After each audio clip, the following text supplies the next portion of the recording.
Et bonjour les amis, c'est Xap de chez EZC. Je vais vous faire une vidéo sur BlockFi. BlockFi, pour ceux qui connaissent pas, visiblement ce serait peut-être un des prochains dominos qui va suivre après la faillite de FTX. Alors pour avoir quelques infos et savoir ce qui risque de se passer, c'est tout de suite.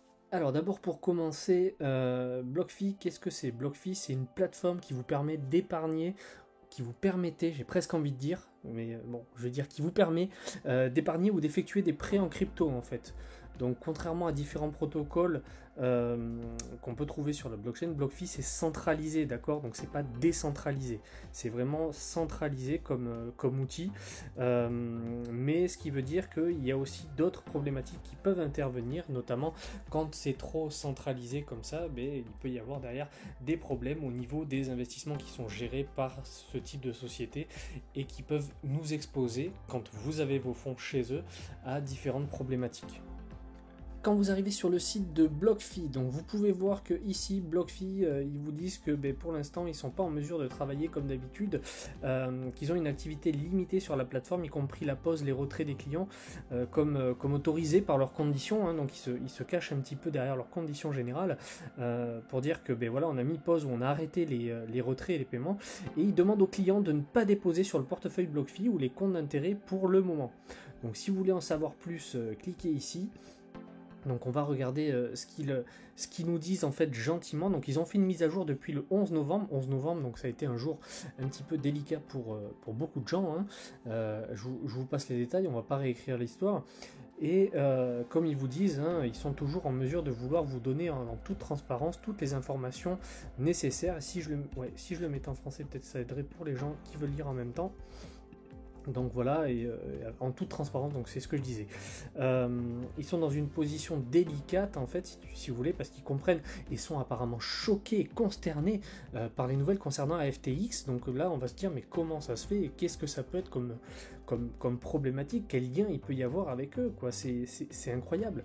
Et en fait, si vous avez suivi un petit peu nos actualités, on en parle très récemment, on va dire, dans notre Twitter News, qui est un Twitter EZC News, et également sur le canal Telegram News, où il y a pas mal d'informations en fait qui sont distillées toute la journée, où on parle justement de BlockFi et ses liens avec FTX, et également sur des articles qu'on a pu partager au mois de juin ou juillet, je crois, sur Twitter, où on indiquait déjà que cette plateforme qui était valorisée déjà à plusieurs millions était en passe d'être rachetée éventuellement par FTX. Donc ça durait déjà depuis le mois de juillet. Je crois que c'était vraiment tout début juillet qu'on a donné cette information. Donc cette problématique aujourd'hui, on la comprend peut-être un petit peu mieux. Pourquoi? Parce que certainement BlockFi a dû investir dans FTX, prendre du FTT, et inversement, sauf que aujourd'hui FTX n'est plus solvable, a eu des grosses problématiques, et derrière, le château de cartes s'écroule. On a également la partie japonaise de chez FTX, Liquid, qui a fermé les dépôts, les retraits également, je crois que ça date d'aujourd'hui. Et maintenant, BlockFi qui s'écroule ou va peut-être s'écrouler en suivant. Là, on était sur des répercussions également de ce qui s'était passé avec Celsius, en fait. Celsius, donc ils avaient eu vraiment des grosses problématiques et ça avait créé une peur panique sur les marchés. Et donc cette réaction en chaîne, vous savez, c'est un petit peu comme dans la précédente vidéo où j'expliquais ce qui étaient les banques systémiques. Regardez si vous voulez avoir des informations. Et on a toujours, on va dire, cet effet domino quand il y a un gros acteur sur le marché qui s'écroule, et bien, qui malheureusement emporte du monde avec lui. Donc effectivement, il y aura certainement des gagnants dans cette histoire, des gens qui vont tirer leur épingle du jeu, mais il y en a d'autres qui vont tomber avec, qui tombent pas tout seuls, ces gens-là. Donc en fait, au mois de juin, BlockFi, il cherchait vraiment des liquidités, quoi, parce que c'était vraiment une grosse crise sur cette partie-là. Et là, il y a notre ami de chez Alameda Research avec FTX, Sam Bankman, SBF, quoi, qui gentiment, la main sur le cœur et l'autre main dans le portefeuille de BlockFi, a proposé de les racheter en fait et a posé sur la table, je crois, quelque chose comme 250 millions de dollars. Donc c'était tellement la crise, on va dire, chez BlockFi, ils étaient vraiment en passe d'accepter, on va dire, ce marché. Sauf que Derrière, on ne sait pas exactement comment ça s'est déroulé, ce qui s'est tramé, on va dire, dans les bas-fonds des bureaux fermés de chez BlockFi, parce que bon, à un moment, ils voulaient accepter, après c'était refusé, enfin ça a été hyper compliqué. Il y a eu des levées de fonds, il y a eu pas mal de choses, c'était quand même très très obscur, mais on imagine bien qu'il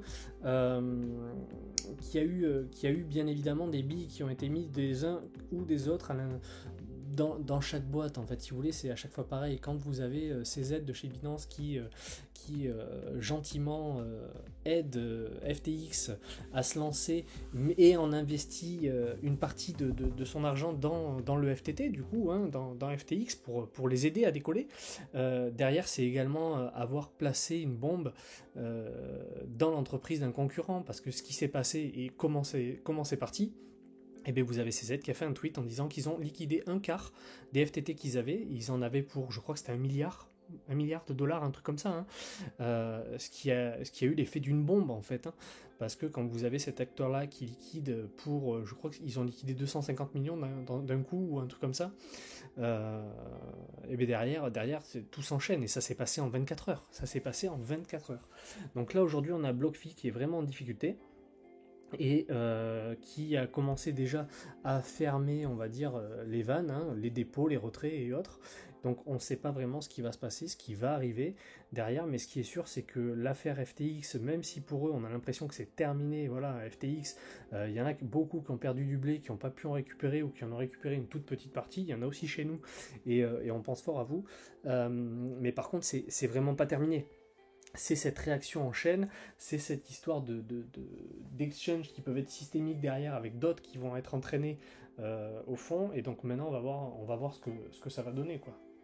Ce qu'il faut également savoir sur BlockFi, c'est qu'en début d'année, ils ont été inquiétés par la SEC, justement, aux États-Unis, le régulateur US, et a préféré lâcher 100 millions de dollars pour arrêter, on va dire, trouver un accord, hein, du coup, et mettre un terme à cette bataille juridique qu'ils pouvaient avoir avec les différents régulateurs IS. Donc ils ont décidé de lâcher 50 millions de dollars à la SEC et 50 millions de dollars à d'autres États américains pour arrêter, on va dire, ce combat judiciaire.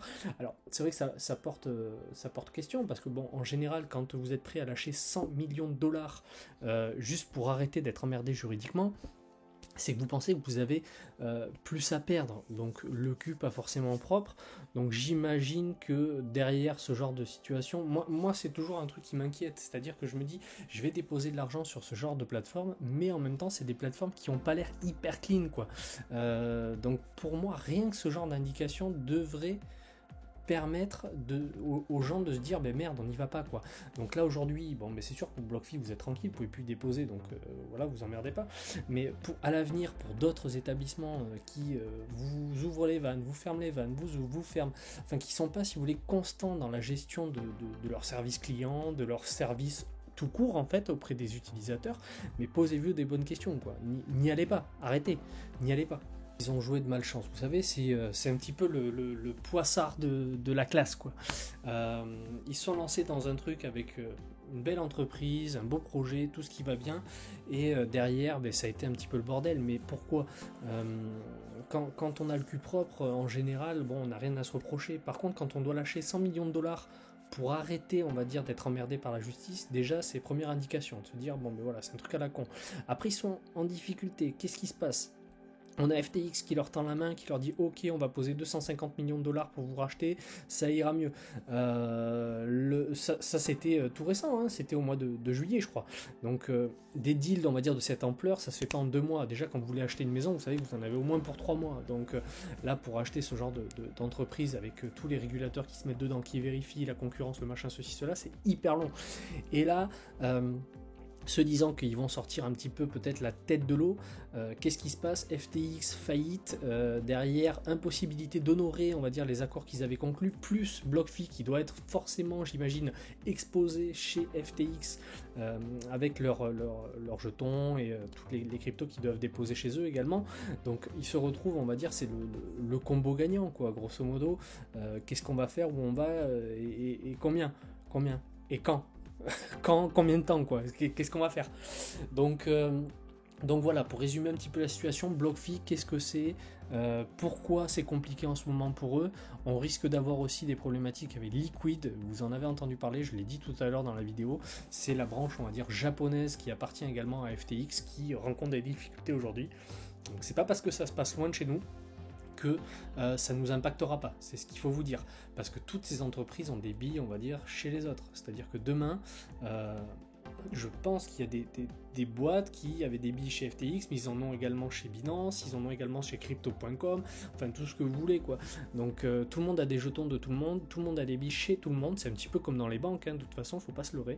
Donc c'est pas parce que ça se casse la gueule au Japon qu'on peut dire qu'on va être tranquille, il y aura peut-être des répercussions également ici sur d'autres exchanges, parce que s'ils peuvent pas honorer leurs engagements auprès, par exemple, je dis n'importe quoi là, hein, je suis pas en train de colporter une rumeur ou quoi que ce soit, c'est juste pour prendre un exemple.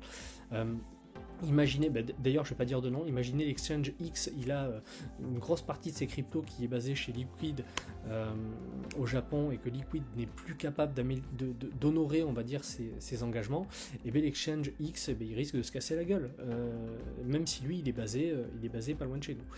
Donc voilà, écoutez, prenez soin de vous, faites attention, j'espère que cette vidéo vous a plu, mettez un petit pouce pour liker, abonnez-vous et puis surtout suivez-nous parce que demain ou après-demain on sort une nouvelle vidéo et là cette fois ça va être très intéressant parce que ça va être un petit concours. Normalement je devrais pas en parler mais je l'avais dit, j'en parlerai pas, mais c'est pas grave, c'est moi qui fais la vidéo, je dis ce que je veux. Un petit concours pour nos 2000 abonnés en fait sur YouTube et il y aura un truc sympa à gagner. Allez, à plus, salut tout le monde.